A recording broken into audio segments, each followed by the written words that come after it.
Et d'abord, les pertes russes, ce sont des chiffres qui donnent le vertige. Selon le New York Times, 1000 soldats russes sont tués ou blessés chaque jour. On parle notamment de la région de Kharkiv. Xavier Titelman, vous êtes celui qui suit peut-être du plus près, notamment par tous les moyens satellites auxquels vous avez accès. Est-ce que ça correspond à ce qu'on peut observer ? La zone de Kharkiv est particulièrement dramatique pour les Russes. La grande offensive qu'ils ont lancée a été un vrai échec. Ils n'ont obtenu aucun gain stratégique intéressant. Ils n'ont pas réussi à avancer, par exemple, pour mettre Kharkiv à portée de leur artillerie. Leur logistique s'est effondrée à partir du moment où les Ukrainiens ont eu la possibilité de tirer sur le territoire russe. Et les contre-offensives ukrainiennes qu'on n'attendait pas réellement sont un succès. C'est-à-dire que même dans la ville de Vovchansk, c'est les Ukrainiens qui reprennent pied à pied. Et les Russes ne sont plus correctement soutenus. Et les retours que j'ai sur le terrain aujourd'hui sont qu'il y a quand même un abandon quasiment des hommes qui sont sur le terrain, qui se battent sans même des munitions, et les blindés qu'ils ont perdus ne sont pas renouvelés. Donc les chiffres qu'on a, qui sont quand même relativement importants, mais localement en tout cas, dans cette zone, c'est vraiment une catastrophe pour les Russes. Je souhaite juste rajouter quelques mots par rapport à ce qu'a dit Xavier. C'est-à-dire qu'effectivement, la toute première semaine de l'offensive russe dans la région de Kharkiv, eh bien, les Russes avaient avancé plus que prévu. C'est-à-dire que les Ukrainiens avaient quand même commencé à construire des tranchées, des fortifications. Il y a eu beaucoup de critiques de la part des Ukrainiens même par rapport au travail qui a été réalisé, parce qu'il y a eu des millions qui ont été investis et le résultat n'était pas au rendez-vous, en tout cas la première semaine. Et finalement, on voit que l'offensive russe a été contenue. Vovchansk, c'est à peu près la première semaine qu'il y a effectivement eu une avancée russe. Plus tard, ça s'est très clairement calmé. Liptsi, on nous disait que peut-être les Russes parviendraient à avancer vers cette ville et donc avoir une artillerie à longueur de portée de la ville de Kharkiv. Finalement, cela ne s'est pas produit. Et autre chose qui est très importante, c'est que de sources sûres, les Russes comptent peut-être toujours, mais en tout cas comptaient lancer également une offensive dans la région de Soum. Mais cela n'a toujours pas été fait. Cela ne sera peut-être pas fait. Et cela est très clairement dû à la situation dans la région de Kharkiv, parce que les Russes n'ont pas obtenu les résultats qu'ils souhaitaient et leur opération ne s'est absolument pas déroulée comme ils le souhaitaient, ni au niveau de Kharkiv, ni au niveau de Soum, mais aussi au niveau de la région de Donetsk. Le but était soi-disant de retirer une partie des troupes des régions de l'Est pour que les Russes puissent avancer. Aujourd'hui, à Tchassiviar, la situation est quasiment la même. Quelle est la logique des Russes de perdre autant d'hommes pour ne pas avancer ? C'est quand même très très difficile à dire. Je pense d'abord qu'il y a structurellement et puis génétiquement, culturellement, un espèce de mépris de la mort, ou même d'ailleurs on célèbre la mort. Hein. On voyait bien à l'époque de Prigojine. Un mépris de la vie. Voilà, il y a quelque chose quand même qui est assez morbide. Là-dedans. Et puis je pense que ça supplée tout simplement un certain nombre de manques, c'est-à-dire que une armée qui n'a pas les moyens de percer, eh bien supplée par le nombre, ce qu'elle n'arrive pas à faire ailleurs. Mais il faut quand même se rappeler que 1000 pertes par jour, hein, c'est quasiment les pertes de la guerre 14-18 journalière, ça. Alors, on disait 1000 morts. Donc, mais là, ça fait déjà au moins 300 morts pour, grosso modo, 600 blessés, on va dire, ou 600 ou 700 blessés par jour. C'est absolument considérable sur un théâtre comme celui-ci. Et donc, il y a quand même une énigme, parce que les ressources humaines de la Russie sont absolument pas inépuisables. Tôt ou tard, ils vont être confrontés à un problème de ressources humaines absolument crucial. Et pardon Darius, mais l'intérêt c'est avant tout pour les Russes de ne pas perdre la guerre. C'est comme ça qu'ils le conçoivent. C'est-à-dire qu'ils envoient des hommes sans compter et avec ce plus grand mépris de la vie pour ne pas perdre la guerre, pour que justement l'Occident ne soit pas en train de dire attention, les Russes sont en train de perdre. C'est pour cela qu'ils continuent à le faire. Il n'y a pas d'autre solution. Avant tout, exactement, ils n'ont pas d'autre solution, ils sont acculés à cela. Selon le New York Times, la Russie recrute entre 25 000 et 30 000 nouveaux soldats chaque mois, c'est-à-dire à peu près autant que ceux qui quittent le champ de bataille. Si c'est le cas, ça représente un effort humain, vous l'avez dit, mais financier aussi, qui est colossal. Ce qui est intéressant, c'est ce qu'ils font dans d'autres pays, bien sûr, c'est se tourner vers des militaires privés, si vous voulez. On a déjà vu les Américains le faire pour d'autres raisons aussi. Même des étrangers. On a vu des Indiens qui ont été enrôlés par les Russes. Des Népalais, oui. Oui, des Népalais, enfin, différents pays.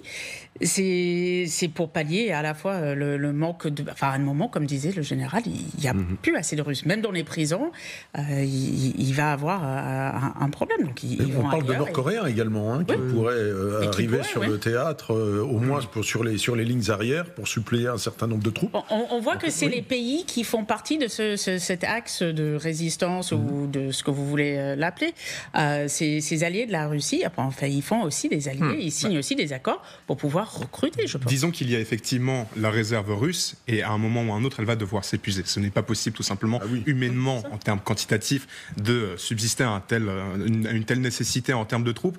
Et on sait que dès 2022, la Russie avait évoqué avec la Syrie la possibilité d'envoyer peut-être quelques Syriens, je parle de milliers, dizaines de milliers peut-être de Syriens, les Nord-Coréens. Donc disons que même s'il y a un problème tôt ou tard, en termes de réserve humaine en Russie même, il y a aussi d'autres pays qui pourraient peut-être se joindre à la Russie. Mais ça reste quand même une option à prendre avec une grande prudence parce qu'on ne sait pas ce qui se passera. Il y a aussi une question structurelle, c'est même s'ils recrutaient, même s'il y avait tous les mois 30 000 personnes à perdre, quel est l'objectif ? Perdre 30 000 hommes pour ne pas être capable de prendre 200 km² sur un mois, ça sert à rien. Et le soutien, l'appui matériel est de plus en plus faible. On sait qu'il y a par exemple 1000 chars T-80 qui ont disparu des stocks, qui sont détruits en Ukraine. Ils n'ont plus rien pour continuer. Et on ne peut pas compenser la disparition du matériel par des hommes qui ne seraient pas équipés. Les Ukrainiens ont maintenant reçu les obus d'artillerie qui leur manquaient. Les F-16, on est quand même à quelques semaines de l'arrivée des F-16, si ce n'est pas déjà le cas aujourd'hui. Structurellement, on sait que l'Ukraine est en train de se renforcer et les Russes, aujourd'hui, ils continuent à s'épuiser. Écoutez le président russe s'adressant en termes de menaces à l'Occident. Aujourd'hui, nous examinerons la question des mesures ultérieures de la Fédération de Russie concernant notre moratoire unilatéral sur le déploiement de missiles terrestres de moyenne et courte portée. Comme vous le savez, il y a quelques années, les États-Unis, sous un prétexte farfelu, se sont retirés de ce traité et ont annoncé qu'ils produiraient de tels systèmes de missiles. Xavier Titelman, là, votre réaction d'abord. C'est quoi ? Déjà, ils se sont unilatéralement, on a décidé de ne plus avoir d'armes. C'est complètement faux, c'est des accords internationaux. Par exemple, il n'y a aucune arme des États-Unis, de l'OTAN, qui n'avait le droit de dépasser des frontières historiques du bloc de l'Ouest. Et donc, il n'y a aucune arme de l'OTAN, même en Allemagne de l'Est. Donc ça, déjà, c'est complètement faux. Le fait que les États-Unis soient retirés pour développer de nouvelles armes stratégiques locales qui pourraient être déployées, c'est totalement faux. Ils font semblant qu'un radar qui a été installé en Pologne pour éventuellement être capable d'intercepter ou de voir arriver des missiles, par exemple, iraniens, aurait eu une conséquence stratégique. Donc là, on est sur du mensonge totalement sur le storytelling qu'ils présentent. Et ensuite, tactiquement, c'est quand même la Russie qui viole tous les accords qui ont été mis en place. C'est la Russie qui parle de remettre des armes tactiques nucléaires en Biélorussie, ce qui est complètement contraire. Mais s'ils le font, ça veut dire que nous, on pourrait par exemple donner des armes nucléaires à la Pologne. Oui. Moi, à ma connaissance, c'est quand même Trump qui s'est retiré du traité FNI en 2019. Donc c'est véritablement les États-Unis qui se sont retirés. Donc les forces nucléaires intermédiaires, donc c'est 5500 km. Donc on a par exemple les missiles comme lesquels... Mais là, on parle du court à moyen. Non, mais bien sûr. Non, mais c'est le missile de 2000 km, etc. Ce c'est ça, portée comprise de 500, entre 500 et 5500. Ouais, c'est entre 500 et 5500. Et c'est véritablement Trump qui s'en est retiré en 2019. Donc aujourd'hui, effectivement, les Russes sont assez libres. Mais on reconnaît là aussi une très grosse consommation de missiles depuis le début de la guerre. Donc ils ont besoin sans doute de retrouver un stock de missiles et de rebâtir une industrie de missiles qui sera compliquée parce qu'ils ont besoin de semi-conducteurs tout à fait précis. De quel type de missile parle-t-on en termes d'usage ? Quand on parle de ce type de missile, ça veut dire quel usage potentiel ? C'est des missiles. Les missiles, ils peuvent être à tête conventionnelle ou à tête nucléaire. Les missiles, c'est pas les sardes, c'est à 2000 km, ce sont les... Mais c'est du balistique intermédiaire. Ouais, intermédiaire, voilà. C'est du balistique. C'est-à-dire que ce serait en l'occurrence sur le théâtre européen. C'est du missile stratégique. Et donc c'est la distance qu'on utilise sur le théâtre européen. Oui, c'est détruire l'Europe. C'est raser l'Europe. C'est pas pour raser les États-Unis et redéployer des missiles spécifiquement dédiés pour être capable de raser l'Europe. Évidemment, c'est une déclaration face à nous. Et les déplacer pour être plus proche des frontières, ça veut dire que ça nous laisse moins de temps pour réagir, pour essayer de les intercepter. Il y a un dialogue, n'est-ce pas, des armes, parce qu'il y a certaines armes qui menaceraient les Américains. Ici, on est vraiment face aux Européens. C'est une façon de montrer les dents aux Européens. Moi, je crois qu'il y a quand même une grosse composante de la guerre en Ukraine. Par exemple, une des armes qu'ils utilisent le plus, c'est le calibre qui va à 2000 km. Or, ils ont besoin de missiles calibre. Ils n'en ont plus. Ils ont utilisé épuisé leur stock. Donc en fait, là, ils ont besoin de relancer. Et là, on est quand même dans le missile conventionnel. Mais en même temps, 5500 km, ça va jusqu'en France, quoi. Là, il n'y a absolument aucun doute. S'ils relancent tout ce spectre-là, c'est toute l'Europe de l'Ouest qui est effectivement menacée sur le plan nucléaire. Mais n'oublions jamais qu'un missile, il peut être équipé de têtes conventionnelles, il peut être équipé de têtes nucléaires. Je pense qu'il y a plusieurs choses. Il y a en fait plusieurs aspects qu'on a mentionnés là en plateau. Le premier, c'est effectivement le fait que la Russie a déjà épuisé certains stocks ou est sur le point d'en épuiser, et donc forcément elle a besoin de les produire, autrement elle ne peut pas continuer à mener cette guerre. Et là où je vous rejoins, Madame Niva, on en a parlé d'ailleurs sur ce plateau il y a 3-4 semaines, c'est qu'il y a aussi tout ce discours sur le nucléaire qui aujourd'hui est en train de se proliférer petit à petit au sein de la société russe. Se banaliser. Se banaliser en fait. On normalise un discours sur le nucléaire, où on prépare la société russe à peut-être un conflit nucléaire. On explique aux Russes que nous sommes à 2 pas de l'apocalypse, de l'Armageddon et de la guerre, de la grande confrontation avec l'OTAN, l'Occident, et que nous allons peut-être rentrer dans une 3e guerre mondiale. Et donc je pense qu'il y a de la communication aussi interne, où on rentre à nouveau dans cette logique. Et puis il y a effectivement ce message à l'Occident, surtout aux opinions publiques, de dire attention, nous vous avons prévenu qu'il ne fallait pas griller telle ou telle ligne rouge, donc maintenant nous allons répondre. Mais je pense que l'aspect principal, parce qu'il y a beaucoup de paroles, il y a beaucoup d'images, beaucoup de symbolisme, l'utilité réelle de cette prise de parole et de cette décision, c'est de produire plus, parce que la Russie en a besoin pour continuer à mener cette guerre. Il y a aussi une difficulté par rapport au fait que les États-Unis soient retirés de ce traité. En réalité, c'est un petit peu plus compliqué que ça. C'est que les Russes ont fait semblant de développer un missile qui avait une portée qui a été autorisé avec les missiles Iskander, qui étaient théoriquement en dessous de 300 km de portée. Sauf que d'après les services de renseignement, ces missiles avaient une portée supérieure à 500 km et rentraient donc dans le cadre des interdictions. Et les États-Unis, considérant que la Russie violait, en faisant semblant, en sous-évaluant la portée de leurs missiles, ils violaient les traités internationaux. Et donc les États-Unis ont dit, puisque vous les violez, ces traités n'ont plus de valeur, donc on va en sortir. Accessoirement, le Congrès américain est le seul qui est capable de sortir d'un traité qui a été signé par le Congrès. Le président lui-même ne peut pas le faire. Mais Poutine a pris acte et Poutine a décidé les États-Unis sont sortis, ce qui n'est pas le cas. Nous, on ne le respecte plus. La conscience du danger. Il y a 4 pays au moins où la conscience du danger est sans doute plus aiguë qu'ailleurs. Les Polonais et les 3 pays baltes. Ils demandent un système de défense sur 700 km. Ça se chiffrera en milliards d'euros. On parle de 2,5 milliards d'euros. Les dirigeants de la Pologne, de la Lettonie, de l'Estonie, de la Lituanie appellent à la construction d'une défense, de cette ligne de défense le long des frontières. La lettre des dirigeants polonais et baltes.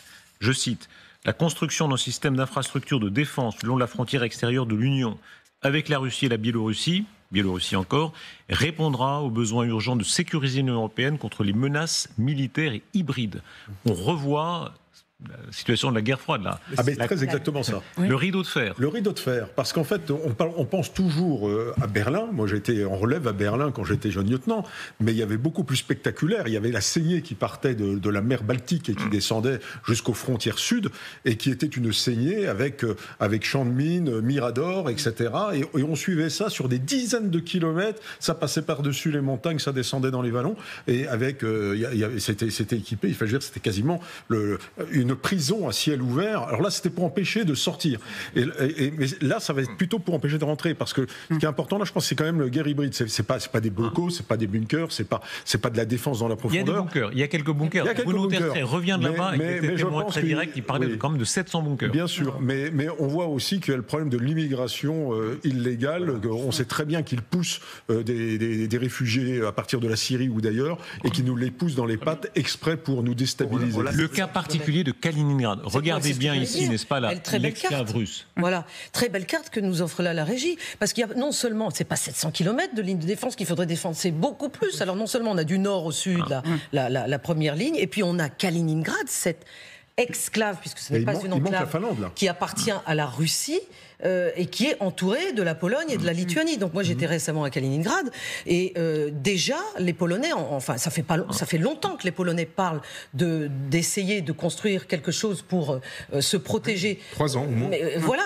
et pour le moment il n'y a rien qui est fait. Donc cet appel au secours, presque, c'est un appel au secours de la part des dirigeants. Quand on voit Je crois qu'ils ont besoin d'aide. Ils ont besoin d'aide de l'Union européenne qui ne la leur donne pas pour le moment. L'urgence là en ce moment, c'est Pologne-Lituanie, parce que vous l'avez mentionné, les flux migratoires, c'est depuis 2021 en en réalité que le Bélarus et la Russie s'en servent. Ils se servent de vagues humaines, ils n'ont aucune considération pour les migrants, ils leur promettent un meilleur futur en leur garantissant de pouvoir rentrer sur le territoire européen. Finalement, rien de tout cela se passe. D'ailleurs, il y a un film polonais, Green Border, qui a été fait sur le sujet, que je recommande de regarder, où on montre comment justement le Bélarus utilise ces migrants, les envoie dans des pays comme la Pologne et la Lituanie pour semer le chaos d'un point de vue des opinions publiques, parce qu'on sait que le sujet de l'immigration est un sujet qui divise énormément les Européens dans n'importe quel pays, et c'est le cas effectivement en Pologne, où c'est un sujet de préoccupation au moins depuis 2015 avec les flux migratoires syriens, et donc le Bélarus et la Russie jouent énormément dessus. Ils le savent très bien. Il y a encore eu d'autres crises migratoires auxquelles on pourrait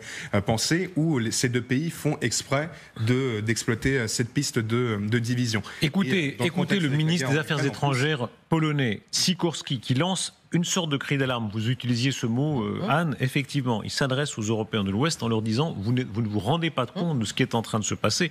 Et il parle précisément de cet esclave de Kaliningrad en disant les missiles là seront très près de nous. Si l'on regarde le monde depuis Varsovie, à 250 km au nord se trouve l'exclave de Kaliningrad, où sont stockées selon nous une centaine d'ogives nucléaires tactiques russes.